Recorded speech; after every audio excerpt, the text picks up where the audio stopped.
बिस्मिल्लाहिर्रहमानिर्रहीम। अस्सलाम वालेकुम डियर स्टूडेंट्स, कैसे हैं आप सब। मुझे उम्मीद है कि आप सब खैरियत से होंगे। मैं आपको अपने चैनल उर्दू ग्रामर में खुशामदीद कहती हूँ। बच्चों, आज मैं आपको इसम ज़मीर और उसकी इकसाम के बारे में बताऊँगी, तो चलें शुरू करते हैं। सबसे पहले हम देखेंगे कि इसम ज़मीर क्या है। इसम के बजाय जो अल्फाज बयान किए जाते हैं वो ज़मीर कहलाते हैं, यानी ये वो कलमा है जो किसी दूसरे इसम की जगह यानी नाउन की जगह हम इस्तेमाल करते हैं, इसम ज़मीर कहलाता है। मसलन वो, मैं, हम, तुम, तुम्हारा, मेरा या तेरा वगैरह, यानी कि वो कलमे जो इसम के बजाय इस्तेमाल होते हैं इसम ज़मीर कहलाते हैं। ज़मीर की कितनी किस्में हैं? इसम ज़मीर की 4 किस्में हैं। कौन कौन सी हैं?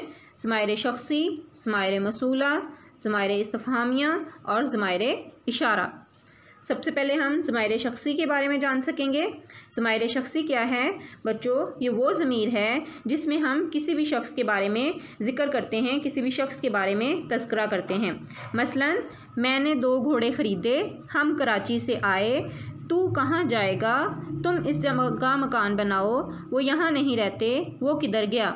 इन मिसालों में आप देखें कि मैं, हम, तू, तुम और वो, ये सब के सब ज़माइर शख्सी की मिसालें हैं, यानी कि वो ज़मीर या वो कलमे जो हम किसी भी शख्स के बारे में उसका ज़िक्र करने के लिए इस्तेमाल करते हैं, ज़माइर शख्सी कहलाते हैं।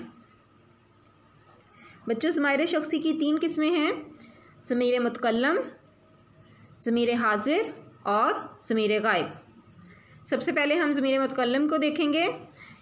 ज़मीर मुतकल्लम वो ज़मीर है जो कलाम करने वाला, जो बात करने वाला अपने लिए इस्तेमाल करता है, यानी कि जो शख्स जो बात कर रहा है वो ये कलमे अपने लिए इस्तेमाल करता है, जैसे कि हम, हमें या मैं, यानी कि जो मैं अपने लिए इस्तेमाल करूँगी वो ज़मीर मुतकल्लम कहलाएंगे। ठीक है। ज़मीर मुखातिब, इसको बच्चों हम ज़मीर हाजिर भी कहते हैं, यानी मौजूद, हाजिर, प्रेजेंट। ज़मीर मुखातिब वो ज़मीर है जो कलाम करने वाला, बात करने वाला मुखातिब के लिए इस्तेमाल करता है, यानी उसके लिए जो आपके सामने मौजूद हो, जो हाजिर हो।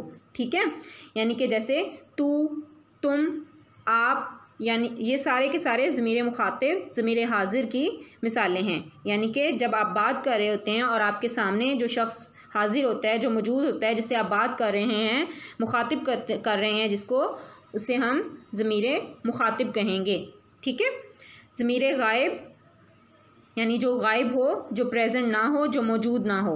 ज़मीर गायब वो ज़मीर है कि जब आप जिस शख्स के लिए बात कर रहे हैं वो, या जिसका ज़िक्र कर रहे हैं, जिसका तज़किरा कर रहे हैं, वो मौजूद ना हो, वो हाजिर ना हो, वो प्रेजेंट ना हो और आप उसके लिए बात कर रहे हो। ठीक है। तो उसे हम ज़मीर गायब कहेंगे, जैसे कि वो और उस, उन। ठीक है। हम किसी के लिए, किसी ऐसे शख्स के लिए बात कर रहे हो जो खुद मौजूद ना हो, ठीक है, उसे हम ज़मीर गायब कहेंगे, यानी कि वो गायब है, मौजूद नहीं है। नेक्स्ट है ज़मीर मौसूला। ज़मीर मौसूला क्या है बच्चों? ये वो ज़मीर है जिसके साथ हमेशा एक जुमला यानी सिला होता है।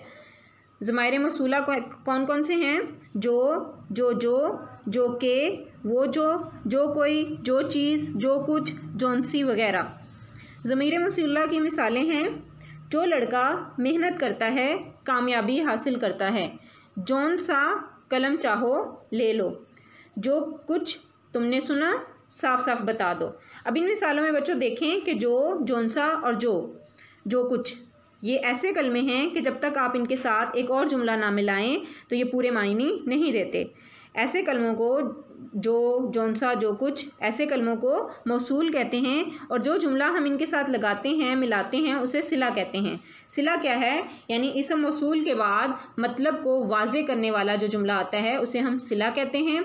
और सिला के साथ बच्चों मौसूल और सिला मिलकर पूरी बात नहीं करते, यानी कि जो लड़का मेहनत करता है, अब यहाँ पे जो मौसूल है, लड़का मेहनत करता है सिला है, लेकिन जो लड़का मेहनत करता है ये हमें पूरा मतलब नहीं दे रहा। ठीक है। हमें यानी कि जो मेहनत करता है अगर कहा जाए तो नतीजे का तो इंतज़ार बाकी रहता है ना। इसी तरह जो उनसा कलम चाहो, जो कुछ तुमने सुना, इनसे पूरी बात समझ में नहीं आ रही, बस मौसूल और सिले के बाद एक और जुमले का आना ज़रूरी है ताकि बात जो है वो मुकम्मल हो जाए, वो पूरी हो जाए, उसका मतलब उसका मायने हमें समझ में आ जाए।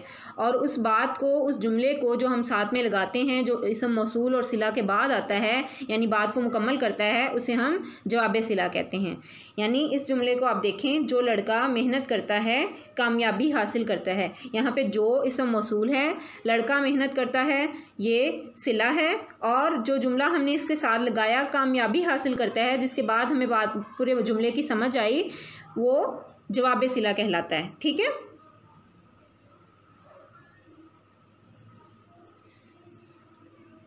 ज़माइर इस्तिफ़हामिया। ज़माइर इस्तिफ़हामिया क्या है बच्चों? ये वो ज़मीर है, यानी इस ज़मीर को कहते हैं जो पूछने के मौके पर बोले जाते हैं। ठीक है। यानी हम कुछ पूछते हैं, कुछ इस्तफसार करते हैं, तो तब हम ज़माइर इस्तिफ़हामिया का इस्तेमाल करते हैं। जैसे तुम क्या कर रही हो, मैंने किसे पुकारा है, तुमने कितना खाना खाया, ये लो किताबें, तुम्हें कौन सी पसंद है, ये लो किताबें तुम्हें कौन सी पसंद है। अब इन सब मिसालों में आप देखें कि क्या, किसे, कितना, कौन सा, ये वो सब कलमे हैं। ये सब कलमे जो हमने इस्तेमाल किए हैं, ये सवाल पूछने के मौके पर इस्तेमाल किए हैं। ठीक है। हम कुछ पूछ रहे हैं, हम कुछ इस्तफसार कर रहे हैं, तो जब हम कोई भी ऐसे कलमे जो हम पूछने के लिए इस्तेमाल करते हैं, पूछने के मौके पर इस्तेमाल करते हैं, किसी इसम के लिए इस्तेमाल किए जाएँ, ज़माइर इस्तिफ़हामिया कहलाते हैं। ज़माइर इशारा। ज़मीर इशारा वो ज़मीर है जो बतौर इशारा के इस्तेमाल होता है, यानी किसी भी चीज़ के लिए इशारा करने के मौके पर इस्तेमाल किया जाता है। ठीक है। जैसे ये मेरा है, वो आपके लिए है, वो देखो चांद निकल रहा है, ये देखो सांप जा रहा है। इन सब मिसालों में बच्चों आप देखो कि वो और ये किसी चीज़ की तरफ इशारा करने के लिए इस्तेमाल किए गए हैं। करीब की चीज़ के लिए आप ये का इस्तेमाल करते हैं, जैसे ये कलम है, आपके पास अगर कलम या पेंसिल या किताब या कोई चीज़ पड़ी हो तो आप कहेंगे ये कलम या कुर्सी या किताब है। और बईद की चीज़ों के लिए, दूर की चीज़ों के लिए आप वो के अल्फाज का इस्तेमाल करेंगे और वो के अल्फाज से इशारा करेंगे। ठीक है। बस जो चीज़ें ये और वो, ये इशारा हैं, और जिस चीज़ की तरफ आप इशारा करेंगे यानी इशारा किया जाएगा उसे मुशार अलैह कहते हैं। ठीक है। वो और ये इशारा, और जिस चीज़ की तरफ आप इशारा करेंगे वो मुशार अलैह। जैसे ऊपर एक मिसाल मैं आपको बताती हूँ कि ये देखो सांप जा रहा है, तो ये जो है वो इशारा है, और सांप जा रहा है यानी हम सांप की तरफ इशारा करने के लिए ये का इस्तेमाल कर रहे हैं, तो ये मुशार अलैह है। ठीक है।